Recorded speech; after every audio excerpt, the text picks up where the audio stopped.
Hello dear children, welcome to Kids Area Online. Exam എങ്ങനെയുണ്ടായിരുന്നു? Easy ആയിരുന്നോ? എല്ലാവരും എല്ലാ ക്വസ്റ്റ്യൻസും അറ്റൻഡ് ചെയ്തോ? യെസ്. ഓക്കെ, അപ്പോൾ നമുക്ക് ആൻസേഴ്സ് ഒക്കെ ശരിയാണോ നോക്കാം. അതിനു മുൻപ് കിഡ്സ് ഏരിയ ഓൺലൈൻ ഈ വെക്കേഷനിൽ ഏപ്രിൽ 1 മുതൽ വെക്കേഷൻ ക്ലാസ്സുകൾ ആരംഭിക്കുകയാണ്. ഏപ്രിൽ 1 മുതലാണ് വെക്കേഷൻ ക്ലാസ്സുകൾ സ്റ്റാർട്ട് ചെയ്യുന്നത്. ഒത്തിരി കോഴ്സുകൾ ഈ വെക്കേഷനിൽ കുട്ടികൾക്കായിട്ട് ഒരുക്കിയിട്ടുണ്ട്. മലയാളം, ഇംഗ്ലീഷ്, ഹിന്ദി ഈ വിഷയങ്ങളിലുള്ള റീഡിംഗ് ആൻഡ് റൈറ്റിംഗ് ക്ലാസ്സസ് ഒരുക്കിയിട്ടുണ്ട്. മലയാളം എഴുതാനും കൂട്ടി വായിക്കാനും കൂട്ടി എഴുതാനും ബുദ്ധിമുട്ടുള്ള കുട്ടികളുണ്ടാവും. ഇംഗ്ലീഷ് കൂട്ടി എഴുതാനും കൂട്ടി വായിക്കാനും അറിയാത്ത കുട്ടികളുണ്ടാവും. ഹിന്ദിയും അതുപോലെ കൂട്ടി എഴുതാനും കൂട്ടി വായിക്കാനും അറിയാത്ത കുട്ടികളുണ്ടാവും. അവർക്കായിട്ടുള്ള ക്ലാസ്സുകളാണ് മലയാളം, ഇംഗ്ലീഷ്, ഹിന്ദി ഇവയിൽ റീഡിംഗ് ആൻഡ് റൈറ്റിംഗ് ക്ലാസ്സസ്. ഇനി ലെറ്റേഴ്സ് അറിയാത്ത കുട്ടികളാണെങ്കിൽ ലെറ്റേഴ്സിന്റെ ക്ലാസ്സും അവൈലബിൾ ആണ്. സ്പോക്കൺ ഇംഗ്ലീഷ് ക്ലാസ്സസ്, കുട്ടികൾക്കായുള്ള സ്പോക്കൺ ഇംഗ്ലീഷ് ക്ലാസ്സസ് ഈ അവധിക്കാലത്ത് കിഡ്സ് ഏരിയ ഓൺലൈൻ ക്രമീകരിച്ചിട്ടുണ്ട്. കുട്ടികൾ സ്വന്തമായിട്ട് സെന്റൻസ് ക്രിയേറ്റ് ചെയ്യാനായിട്ട് ഇംഗ്ലീഷ് ഗ്രാമർ അത്യാവശ്യമാണ്. അപ്പോൾ ഇംഗ്ലീഷ് ഗ്രാമർ ക്ലാസ്സുകൾ കുട്ടികൾക്കായിട്ട് ഈ വെക്കേഷനിൽ നൽകുന്നുണ്ട്. മാത്സ് ബേസിക് ക്ലാസ് നൽകുന്നുണ്ട്. Addition, subtraction, multiplication table, multiplication, division ഇതൊക്കെ ഇപ്പോഴും ഒത്തിരി കുട്ടികൾക്ക് ബുദ്ധിമുട്ടാണ്. അപ്പോൾ ഈ ബേസിക് കുട്ടികളെ പഠിപ്പിക്കാനായിട്ട് മാത്സ് ബേസിക് ക്ലാസ്സുകളും അവൈലബിൾ ആണ്. അതുപോലെ LKG, UKG ക്ലാസ്സുകൾ നെക്സ്റ്റ് ജൂൺ മുതൽ സ്റ്റാർട്ട് ചെയ്യുന്നുണ്ട്. നിങ്ങൾ ലോകത്തിന്റെ എവിടെയാണെങ്കിലും നിങ്ങളുടെ കുട്ടികളെ LKG, UKG പഠിപ്പിക്കാം. അതുപോലെ STD 1 മുതൽ STD 5 വരെയുള്ള കുട്ടികൾക്ക് ജൂൺ 1 മുതൽ ട്യൂഷൻ സ്റ്റാർട്ട് ചെയ്യുന്നുണ്ട്.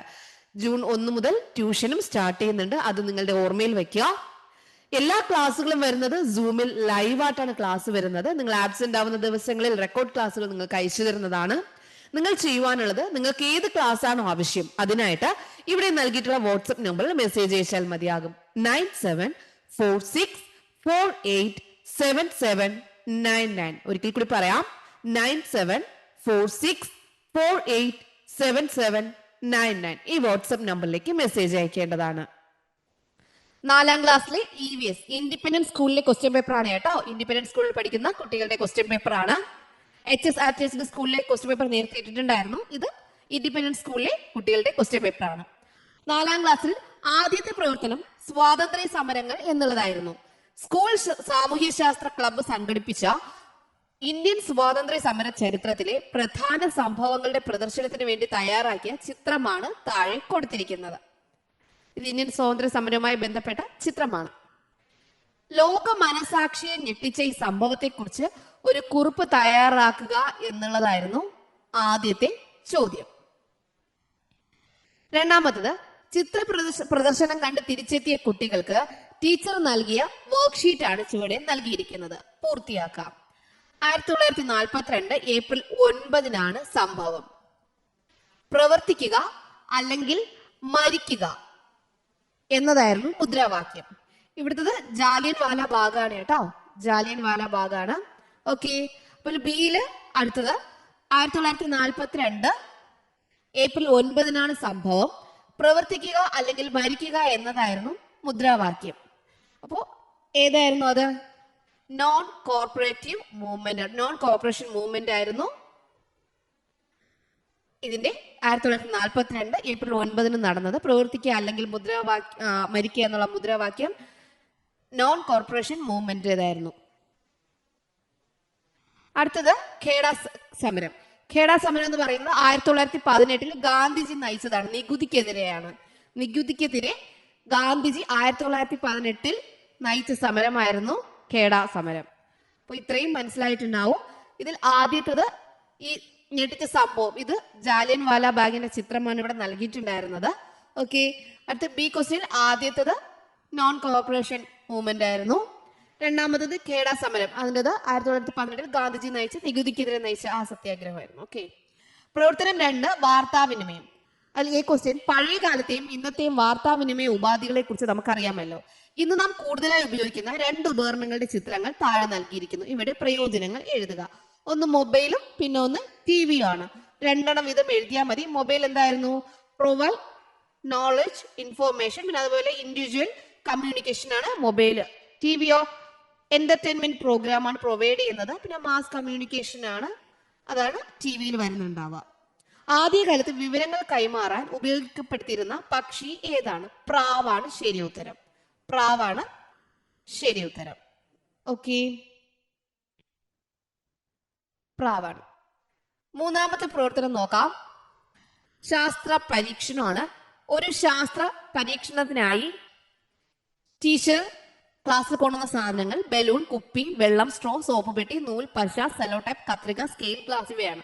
അപ്പോൾ വായുവിന്റെ സവിശേഷത തെളിയിക്കുന്ന പരീക്ഷണത്തിന് ആവശ്യമായ സാധനങ്ങൾ തിരഞ്ഞെടുക്കൂ. ഈ പരീക്ഷണത്തിന്റെ കുറിപ്പ് തയ്യാറാക്കും. പരീക്ഷണത്തിന്റെ പേര്, ലക്ഷ്യം, സാമഗ്രികൾ, നിഗമനം. അതാണ് മൂന്നാമത്തെ പ്രവർത്തനമായിട്ട് വരുന്നത്. നാലാമത്തെ പ്രവർത്തനം കരുതലേഖ. നമുക്ക് ചുറ്റും ചെറുതും വലുതുമായ ധാരാളം അപകടങ്ങൾ ഉണ്ടാകാറില്ലേ? ഈ സന്ദർഭങ്ങളിൽ നമുക്ക് മറ്റുള്ളവരെ സഹായിക്കാൻ എന്തൊക്കെ ചെയ്യാൻ കഴിയും? വീഴ്ചയിൽ മുറിവ് പറ്റിയാൽ എന്ത് ചെയ്യാൻ പറ്റും? മുറിവ് വൃത്തിയാക്കി കെട്ടിവെക്കുക എന്നുള്ളതാണ്. കണ്ണിൽ പൊടി വീണാൽ വൃത്തിയുള്ള തുണി കൊണ്ട് തുടയ്ക്കുക. ഷോക്കേറ്റാൽ വൈദ്യുതി ഓഫാക്കുക. ഭക്ഷണം തൊണ്ടയിൽ കുടുങ്ങിയാൽ കമിഴ്ത്തി നിർത്തി പുറകിൽ തട്ടുക. ഇങ്ങനെയുള്ള കാര്യങ്ങളൊക്കെയാണ് ഇതിൽ വരിക.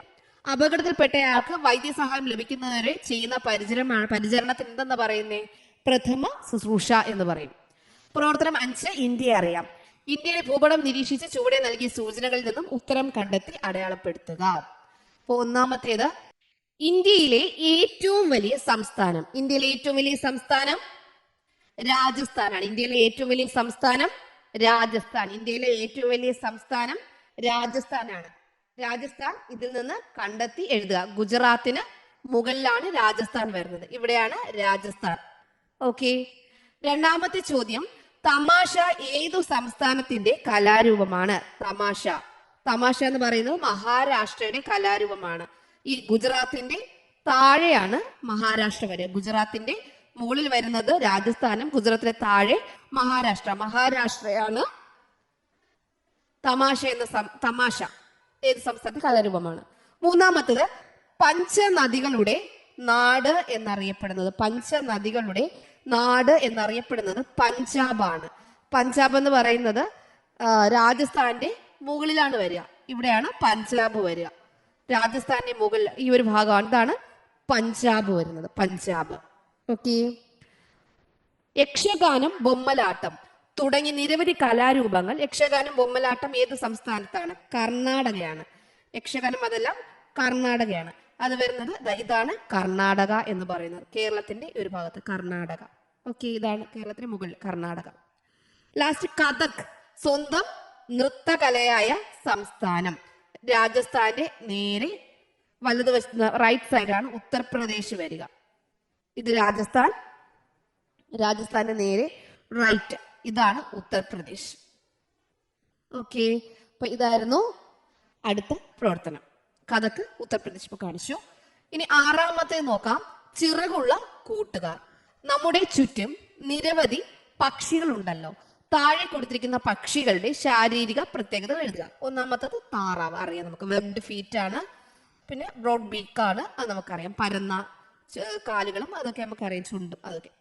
അടുത്തത് ഇവിടെ നൽകിയത് ക്രെയിൻ ആണ്. കൊക്കാണ്. അതിന് വരുന്ന ലോങ് ലെഗ് വരുന്നുണ്ട്. നീളമുള്ള കാല്, ലോങ് ബീക്ക്, നീളമുള്ള ചുണ്ട് വരുന്നുണ്ട്. അടുത്ത ഈഗിൾ ആണ്. ഈഗിളിന് വരുന്ന ഷാർപ്പ് ഐസ് വരും. പിന്നെ പോയിന്റഡ് ആയിട്ടുള്ള കൂർത്ത ബീക്ക്, ചുണ്ടുണ്ട്.